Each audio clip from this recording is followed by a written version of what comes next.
Hello there, everybody, and welcome to the entertainment headquarters, and it's trailer reaction time. And the trailer I'm about to look at is something I've been looking forward to since it was first announced. One, because I'm a huge vampire fan. I'm a huge vampire movie buff. I love, the lore of vampires. I love the mystery of vampires.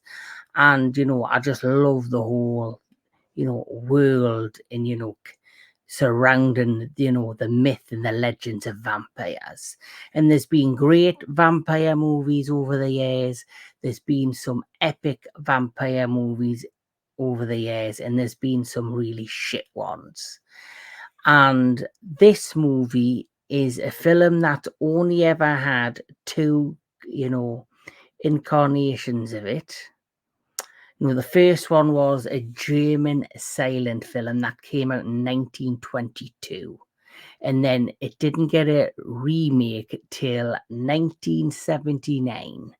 So it's been a long time. So quite frankly, because it's been quite a long time to bring this out, it's probably going to feel quite refreshing, I'm hoping. And this film has inspired so much within the world of vampires. We had Stephen King's Salem's Lot, that I'm assuming was very much heavily influenced by, this particular film, which is now getting its remake. And I'm, of course, talking about Nosferatu.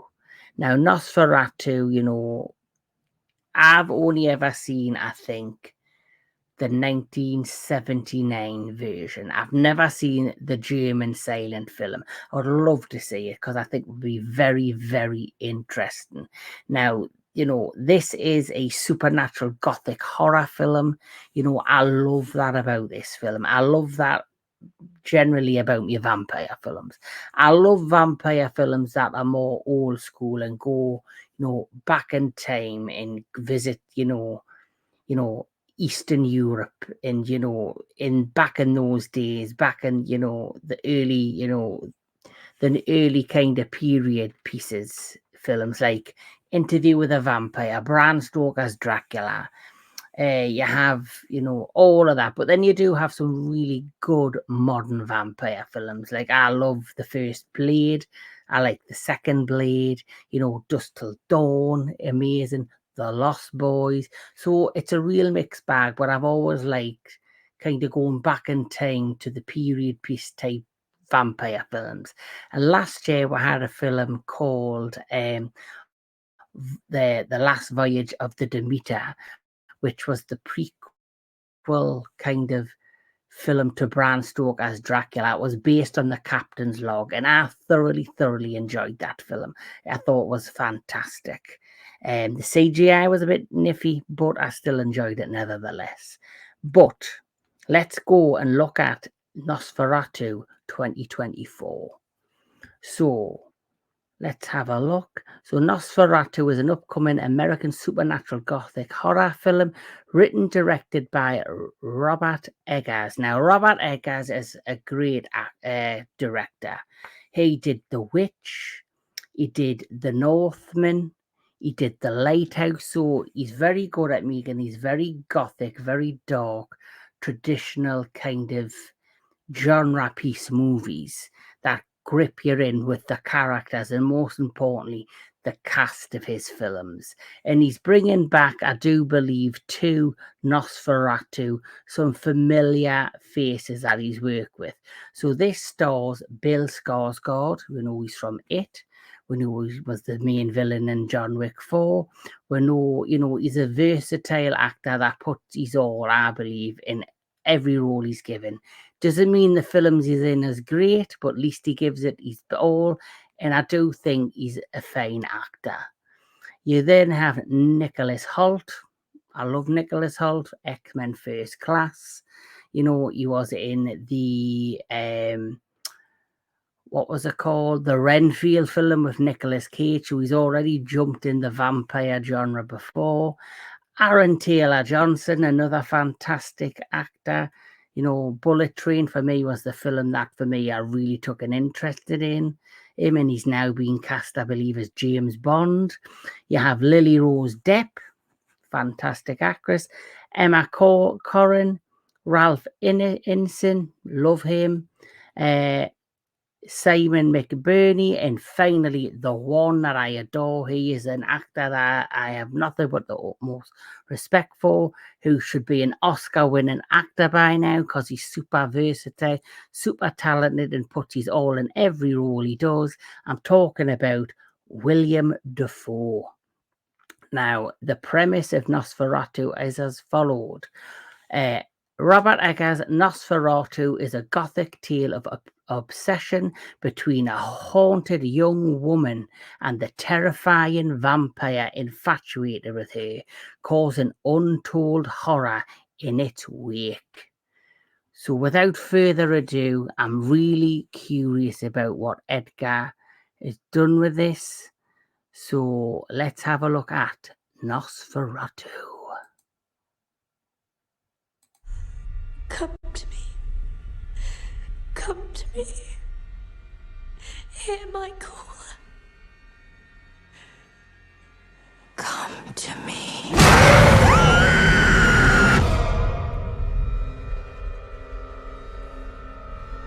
Professor, my dreams grow darker. Does evil come from within us? Or from beyond? William Defoe.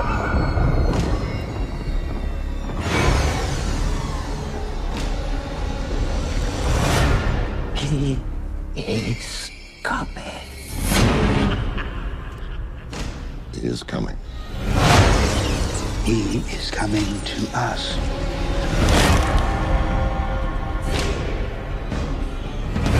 He's coming. Who is coming to you, my child?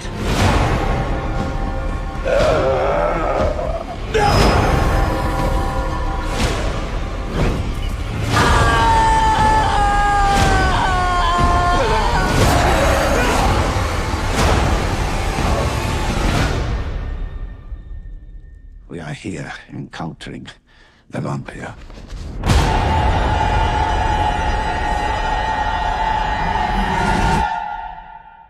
Nosferatu.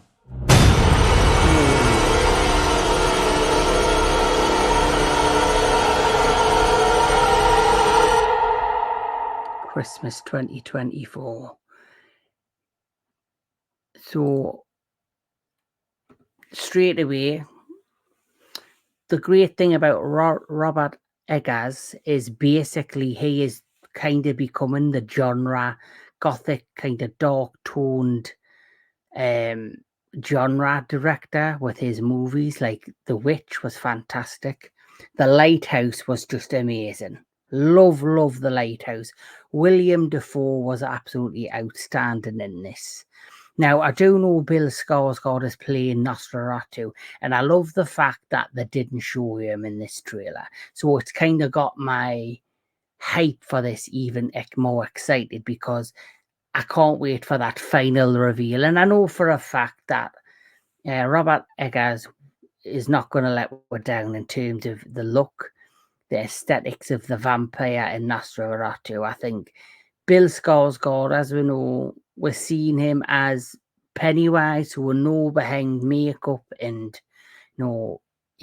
special effects. He can still put on a great acting performance. So I have no doubt he is going to do wonders in this role. I love the look of this. I love the world, the gothic tones. I love the dark shades of grey, black, and it very much feels of a film of its time, and it feels very much in line with the likes of, say, Mary Shelley's Frankenstein, Bram Stoker's Dracula, last year's, the Last Voyage of the Demeter. It has all the marks and signs of being a very deep, dark and successful horror film. And I hope it lives up, because the cast in this is a very strong cast. He is a very comparable director who really, really knows his stuff. And this is right up his street. It's his element. It's his, bread and butter. These are the kind of films he's very good at. These genre period piece films with great casting, great storytelling, and amazing, cinematography, scenery, tone, and look. And I think this has all the markings of his previous work. So I'm very excited for this. And I'm very excited what he's potentially going to bring to Nosferatu. Because like I say, it was 1922, 1979. There's only ever been two versions of this. One was a black and white silent film. The other one was a remake. And so it's been a long time coming. And I believe, because it has been such a long time since we had the first one and the first remake, this might come across as very refreshing, and it could potentially have the markings to be the vampire movie of a new generation, one that makes that much of an impact. For me, growing up, it was Bram Stoker as Dracula, Francis Ford Coppola. I absolutely adored that movie. I loved the look of it. I loved, everything from the music to the costuming to the cinematography to the performances to the cast. And this has the ability to be, I guess, the Bram Stoker as Dracula for a new generation. So I'm very excited for this. This year has been a very weird year in terms for movies. The box office hasn't done well for big, money-making mainstream films. Smaller genre horror movies and, action films seem to be doing very well. There was a few films that I had on my list for my most anticipated films. Kingdom of the Planet of the Apes was right there. I enjoyed it, and it was an interesting beginning of a new saga, but I think there was still something missing. But this, like I say, was the beginning of a new saga. So we'll see where the franchise goes next. The one that's kind of shocked me the most is Ferosa, a Mad Max saga. For me personally, I thought it was a good movie, but there was something missing. It had a better, I guess, more interesting story than Mad Max Fury Road, but it still had the same issues that Mad Max Fury Road had. But the difference is Mad Max Fury Road was a complete amazing adrenaline rush. It was just bang, bang, boom, boom, full of adrenaline, a great thrill ride of a film.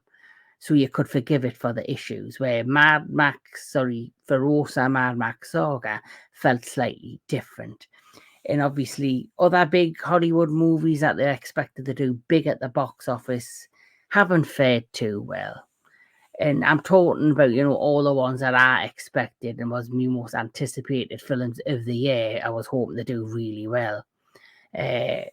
So this is the next one on my list, Nosferatu. This is my next most anticipated film in my list that I hope doesn't disappoint and, does really, really good.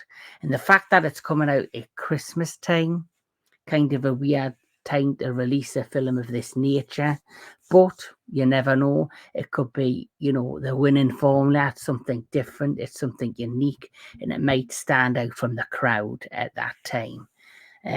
Next up, Deadpool versus Wolverine. Sorry, Deadpool and Wolverine, not versus. They probably will have a couple of scraps in the film, but that's my next big cinema adventure, I guess, because I've got a lot on work-wise, and I've got a few streams planned, a few, things I'm cooking up for the channel. But my next big cinema adventure is probably going to be Deadpool and Wolverine. But let me know what you thought of Nosferatu. What do you think of the director, Robert Eggars? What do you think of the cast? And tell me, most importantly, in the comments below, what vampire films do you enjoy? Which ones do you not enjoy? Which ones you'd like to recommend in case I haven't seen them, because there's a million films I've seen and there's a million that I haven't. So let me know. Please like, share, and subscribe. This has been the Entertainment Headquarters. Keep on enjoying your movies, keep watching all your television, and keep on enjoying all things entertainment.